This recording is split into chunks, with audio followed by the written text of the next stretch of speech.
안녕하세요. 축진막입니다. 프리미어리그 38라운드 마지막 10경기만 남겨두고 있는데요. 동시에 10경기가 펼쳐지고요. 여기서 중요한 경기는 뭔지 간단하게 알아보는 시간을 갖도록 하겠습니다. 사실 올해는 우승팀 그리고 강등팀들이 좀 미리 정해진 느낌이 있어서 무엇보다 중요한 건 챔스권 경기가 될 것 같은데요. 오늘은 챔스권 경기에서 중요한 경기의 경우의 수 그리고 이 팀이 챔스를 나가야 하는 이유들을 간단하게 정리를 해봤습니다. 경기 시작 전에 간단히 훑고 가시면 몰입하는데 조금 도움이 되실 것 같습니다. 첫 번째는 맨유와 빌라의 경기고요. 맨유 홈에서 펼쳐집니다. 일단 맨유가 유로파리그 결승에서 패배를 했죠. 그래서 지금 팀의 분위기도 좀 안 좋고 내부에서 갈등도 있다 이런 얘기도 나오고 있는 상황인데요. 이런 상황에서 맨유가 동기부여를 잃었는지가 중요합니다. 지난 경기에서 졌기 때문에 오히려 마지막 경기는 좀 이겨보자, 잘해보자 해서 빌라에게 화풀이를 할 수도 있고요. 그냥 그때부터 분위기가 쭉 가라앉아서 이번 경기 되돌리기 힘들 수도 있습니다. 반면에 아스톤 빌라는 동기부여가 확실하죠. 또 지난 챔피언스 리그에서도 8강까지 가면서 충분히 챔스 무대에서도 경쟁력이 있는 팀이다라는 걸 입증했기 때문에 이번 한 경기에 정말 집중할 것 같고요. 빌라는 현재 6위에 위치해 있어요. 그런데 좀 흥미로운 부분은 4, 5, 6위가 다 66점으로 승점이 똑같거든요. 그래서 이 66점 라인이 어떻게 경기를 하느냐에 따라서 정말 경우의 수가 다양해집니다. 이 세 팀은 항상 묶어서 한번 얘기를 해볼게요. 먼저 빌라가 이겼을 때 위에 있는 맨유, 첼시 다 이기면 빌라는 6위가 될 가능성이 매우 높습니다. 왜냐면 5위인 첼시와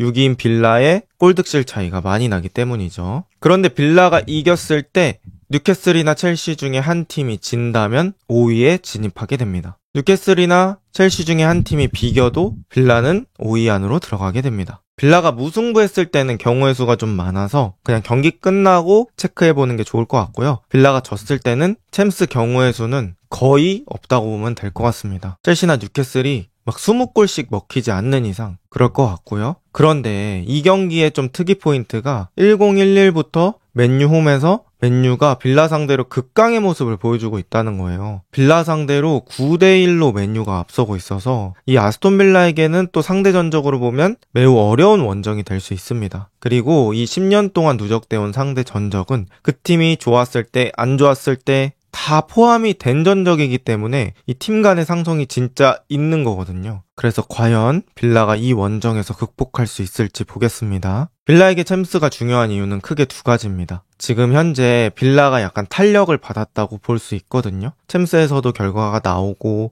그리고 이적 시장에 돈도 많이 쓰고 선수들을 적극적으로 영입하면서 선수단의 퀄리티나 규모를 많이 키워놓은 상태예요. 이런 상황에서 수준을 유지하려면 수익이 당연히 중요하겠죠. 그리고 빌라가 투자를 많이 한 편이기 때문에 이 PSR 규정을 맞추려면 만약에 챔스를 못 간다고 했을 때 그만큼 수익이 줄어드니까 선수단 매각이 불가피한 상황이라고 이렇게 얘기가 나오고 있습니다. 그래서 빌라 입장에서는 이런 선수단 사이즈의 유지, 그들의 강함을 유지하기 위해서는 챔스 진출이 필요합니다. 그 다음은 풀럼과 맨시티 경기인데요. 풀럼은 사실 큰 동기부여 자체는 없어요. 그냥 시즌 마지막 경기라는 그런 의미가 있을 것 같고요. 맨체스터 시티는 아직 챔피언스 리그 확정이 된 건 아니기 때문에 동기부여가 남아있는 상태입니다. 일단 맨시티가 이기면 나머지 경우에서 따질 거 없이 자력 확정이 되고요. 맨시티가 비기더라도 승점 69점이 되고 만약에 6위인 빌라가 이겨서 승점 69점이 되면 둘이 승점은 같아지지만 골득실 차이가 워낙 많이 나기 때문에 빌라가 막 10몇 점 차이, 20점 차이 이렇게 이기지 않는 이상 맨시티는 거의 확정이라고 보시면 됩니다. 그런데 맨시티가 챔스에 못 가는 경우의 수도 있어요. 맨시티가 지고 뉴캐슬, 첼시, 빌라 세 팀이 전부 동시에 승리를 하면 세 팀이 69, 69, 69가 되니까 맨시티가 68점으로 밀려버리거든요. 그래서 그런 경우의 수를 제외하고는 맨시티가 상당히 진출 가능성이 높은 상황이다. 이렇게 보면 될 것 같고요.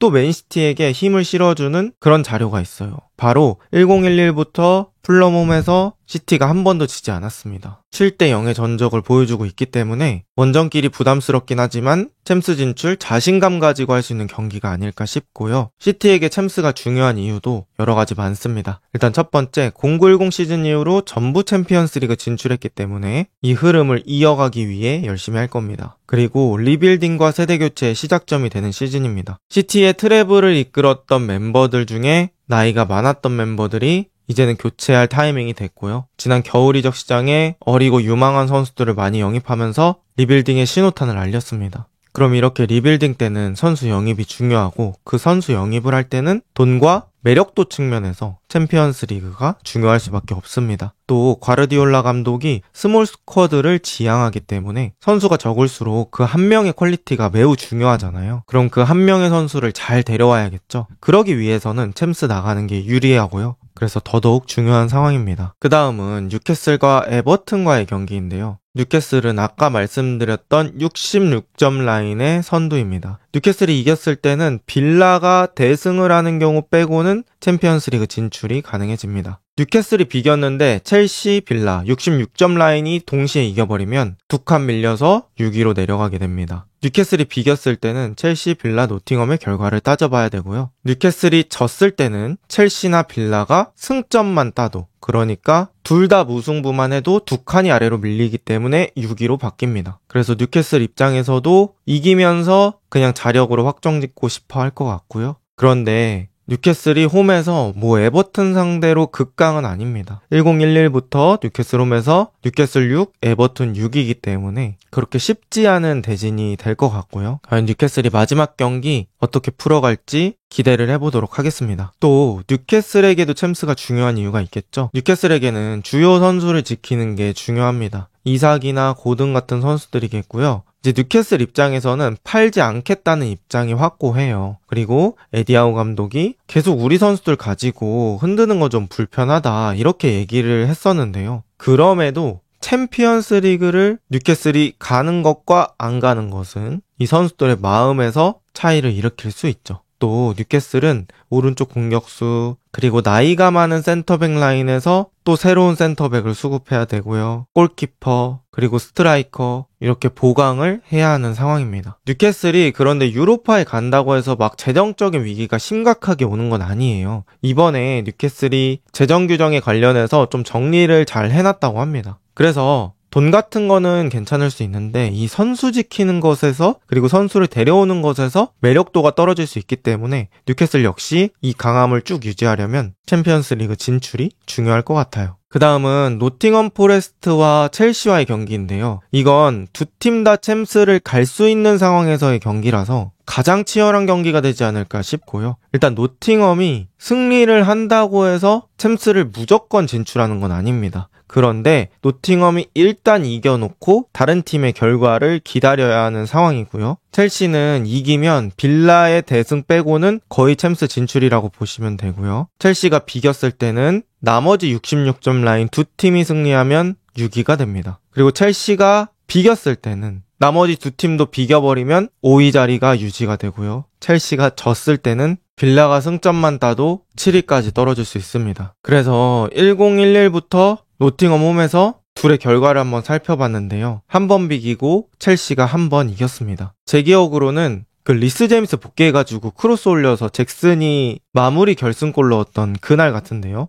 첼시 입장에서는 그날의 기억을 살려보는 게 중요할 것 같습니다. 첼시에게 챔스가 중요한 이유, 일단 첼시라는 팀의 이름값에 비해서는 첼시의 최근 성적이 아쉽죠. 그리고 첼시가 23-24, 24-25 시즌에 챔스를 못 나갔기 때문에 첼시 입장에서는 이 챔스 무대에 복귀하는 게 더더욱 중요해진 상황입니다. 또 스트라이커, 센터백 등 첼시의 부족한 부분들을 보강하기 위해서는 당연히 팀의 매력도를 올려야 하는 상황이고요. 그럼에도 첼시가 또 젊은 유망한 자원들을 미리 좀 사둔 덕에 메시뉴나 산투스 이런 어린 자원들이 올 예정이라서 엄청 큰 변화는 없겠지만 어쨌든 첼시 입장에서는 명예회복, 팀을 다시 정상으로 올리기 위해서는 꼭 진출이 필요한 상황입니다. 그 다음은 노팅엄이 챔스가 중요한 이유는 노팅엄은 일단 PSR 그러니까 재정 규정은 잘 관리를 해놨다고 해요.